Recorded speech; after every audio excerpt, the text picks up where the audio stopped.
Hello, my dear students. How are you all? I hope that you are happy, healthy, and fantastic. You are welcome to Symbolic Education. Symbolic Education में आपका स्वागत है.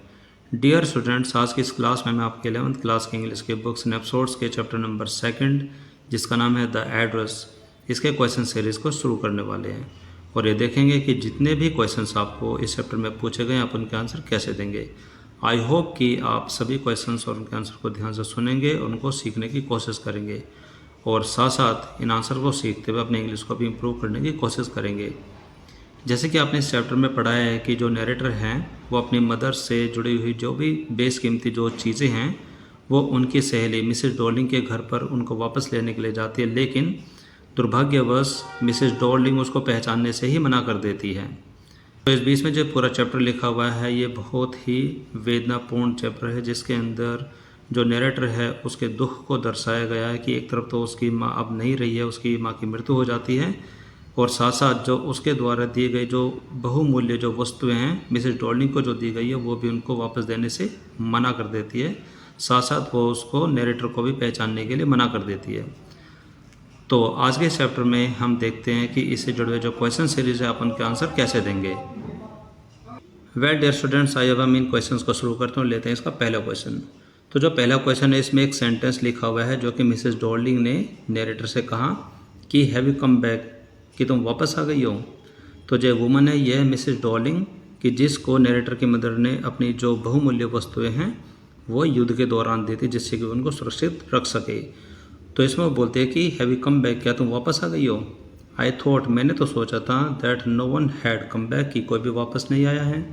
Does this statement give some clue about the story, तो जो ये कथन है क्या ये आपको कहानी के बारे में कुछ संकेत देता है. इफ़ यस, यदि हाँ, देन व्हाट इज़ इट, तो ये क्या है. तो इसके बारे में आप आंसर में लिखेंगे कि, तो इसका आंसर में आप लिखते हैं कि this statement reflects Mrs Darling's unwillingness, यानी कि जो ये कथन है यानी कि जो ये सेंटेंस में पूछा गया कि हैव यू कम बैक, क्या तुम वापस आ गई हो. तो जो ये कथन है ये मिसेस डॉर्लिंग की अनिच्छा को प्रकट करता है, यानी कि उसके अंदर कोई भी रुचि नहीं है. किस चीज़ की रुचि नहीं है. To return the belongings of narrator's mother, यानी कि जो नरेटर की मदर की जो बहुमूल्य जो वस्तुएं हैं उनको वापस करने की कोई भी रुचि नहीं है. ये कथन इस बात को दर्शाता है. आगे आप इसमें लिखते हैं कि she does not expect them, कि जो मिसेस डॉर्लिंग है उसको किसी भी प्रकार की आशा नहीं होती है कि वो वापस आ जाएंगे. कि the narrator and her mother, की नरेटर और उसकी मदर के बारे में कोई भी उसको आशा नहीं होती है. टू बी अलाइव, कि वो जिंदा भी होंगे. She does not let her in, कि वह उसको अपने घर के अंदर भी नहीं आने देती. बट रेदर, लेकिन बजाय इसके आस्क हर, कि वो उससे पूछती है to come at another day, कि मतलब वो उससे कहती है कि वो किसी और समय पर आए. यानी कि वो उसको घर के अंदर भी नहीं आने देती और साथ साथ ये भी कहती है कि वो किसी और दिन आए, अभी वो उससे बात नहीं कर सकती है. आगे इसमें कहते हैं कि इट पॉइंट्स आउट, कि इस बात से यह भी पता चलता है that Mrs Darling is dishonest, कि मिसेस डॉर्लिंग बेईमान है. ग्रेडी, वो लालची है. क्लेवर, वो बहुत ही चालाक है. एंड विक्ड नेचर्ड वुमन, और बहुत ही बुरे नेचर की वो महिला है, बुरे स्वभाव की वो महिला है. अब हम लेते हैं इसका question number second. Question number second में आपसे पूछा गया कि the story is divided into pre war and post war time, यानी कि जो ये कहानी है ये दो हिस्सों में बटी हुई है, जो कि हॉलैंड में जो युद्ध हो रहा था उससे पहले के समय की और उसके बाद के समय के बातों में बटी हुई है. आगे इसमें आपसे पूछा गया कि what hardship do you think the girl underwent, यानी कि जो नरेटर है उसने किस प्रकार की परेशानियों का सामना किया. आपके विचार में वो सारी परेशानियाँ क्या है. ड्यूरिंग दीज टाइम्स, यानी कि जो ये समय है, जो युद्ध का जो समय है पहले और बाद में, इन समय में उसने कितनी परेशानियों का सामना किया है. तो इसके आंसर में आप लिखते हैं, तो इसके आंसर में आप लिखते हैं कि during the pre war period, यानी कि युद्ध से पहले का जो समय है उसके दौरान the narrator and her mother, की जो नरेटर है और जो उसकी मदर है have to move from Holland, कि उनको हॉलैंड से दूर चले जाना होता है, यानी कि उनको हॉलैंड को छोड़ देना पड़ता है. Her mother hands over all her precious belongings to Mrs Darling, फिर इसी दौरान जो उसकी मदर है वो अपनी सारी बहुमूल्य जो वस्तुएं हैं वो मिसेस डॉर्लिंग को हैंड ओवर कर देते हैं, यानी कि उनको सौंप देती है. She cunningly assure Mrs S, यानी कि जो नरेटर की जो मदर है उसका नाम होता है मिसेस एस.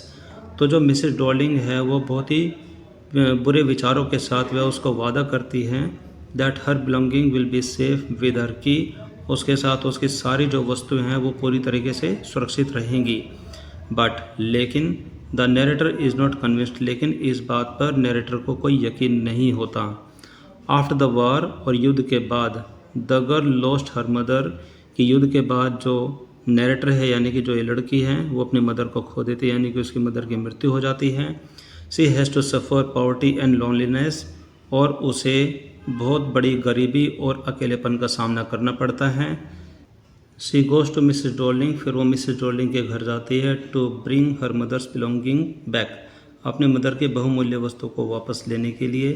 बट लेकिन Mrs Darling does not recognise her, कि मिसेस डॉर्लिंग उसको पहचानती ही नहीं है। She indifferently ask her to come at another time, वह पूरी उदासीनता के साथ उसको कहती है कि वो किसी और समय पर आए।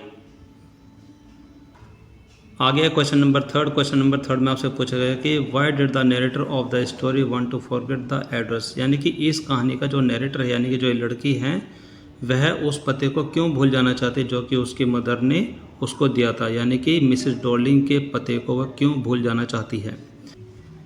तो इसके आंसर में आप लिखते हैं कि ड्यूरिंग द वॉर, युद्ध के दौरान, the narrator's mother handed over her all precious belongings to Mrs Darling, कि जो नरेटर की मदर है उसने हैंडेड ओवर किया था यानी कि सौंप दिया था हर ऑल प्रीशियस बिलोंगिंग, अपनी सभी बहुमूल्य वस्तुओं को, टू मिसेस डॉर्लिंग, यानी कि अपनी जो मित्र है मिसेस डॉर्लिंग उसको अपनी सारी बहुमूल्य वस्तुएं सौंप दी थी।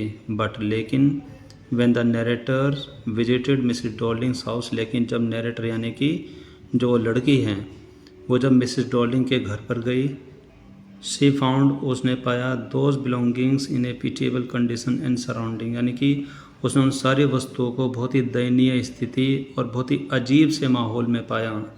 This made her oppressed and horrified, कि इसकी वजह से वो बहुत ही अजीब और बहुत ही विकृत मनोस्थिति में पहुंच गई और वो उससे थोड़ा डर भी रही थी।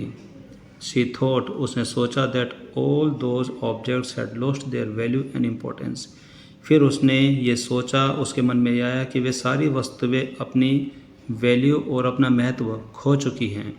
सो इसलिए she wanted to forget the address, इसीलिए वह उस पते को भूल जाना चाहती थी। She wanted to live her life again in a new way, और फिर वो अपने जीवन को एक नए सिरे से एक बार फिर से जीना चाहती थी।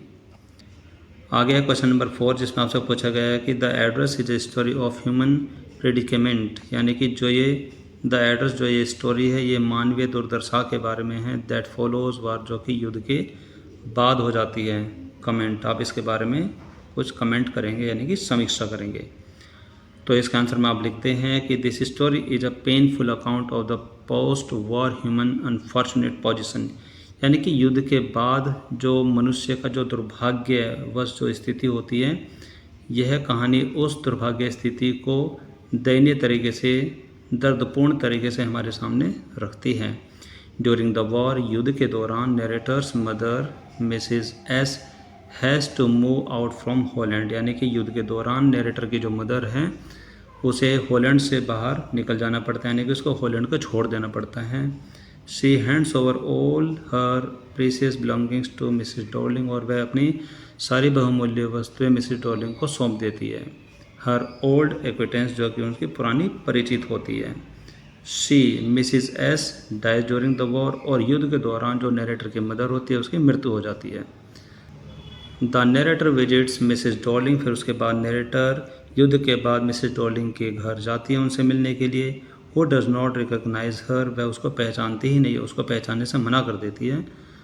बिकॉज, क्योंकि she does not want to return her mother's belonging, क्योंकि वो उसकी मदर की जो बहुमूल्य जो वस्तुएं हैं उनको वापस नहीं देना चाहती।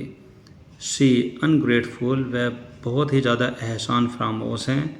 She does not even sympathise with her, यहाँ तक कि वह उस नरेटर के साथ कोई सहानुभूति भी नहीं रखती है जिसकी मदर की डेथ हो चुकी है। The narrator tries to forget the sad memories of her past, और उसके बाद जो नरेटर है वो अपने जो यादों की, जो दुख भरी जो यादें हैं उसको भूलने की कोशिश करती है। वेल माय डियर स्टूडेंट्स, आज की क्लास में आपने देखा कि हमने आपकी 11th क्लास की इंग्लिश के बुक्स एंड एपिसोड्स के चैप्टर नंबर 2 यानी कि द एड्रेस के क्वेश्चन सीरीज़ को हैंडल किया है। आई होप कि आपने सभी क्वेश्चन को बड़े ध्यान से सुना है और उसको समझने की कोशिश की और साथ साथ सीखने की भी कोशिश की है और इनको सीखते समझते हुए अपनी इंग्लिश को भी इम्प्रूव करने की कोशिश की है। तो आज की क्लास में सिर्फ इतना ही। अगर आपको हमारी कोशिशें अच्छी लगती हैं, पसंद आती हैं, तो आप हमारी इन कोशिशों को अपने किसी फ्रेंड के साथ, किसी मित्र के साथ शेयर कर सकते हैं ताकि वो भी इस चीज़ का लाभ उठा सके और वो भी इंग्लिश को अच्छे से समझ सके और इन चैप्टर को अच्छे से समझ सके। तो आज की क्लास में सिर्फ इतना ही। अब हम मिलेंगे हमारी अगली क्लास में with a new chapter, with a new topic. Till then take care, bye bye, have a nice day.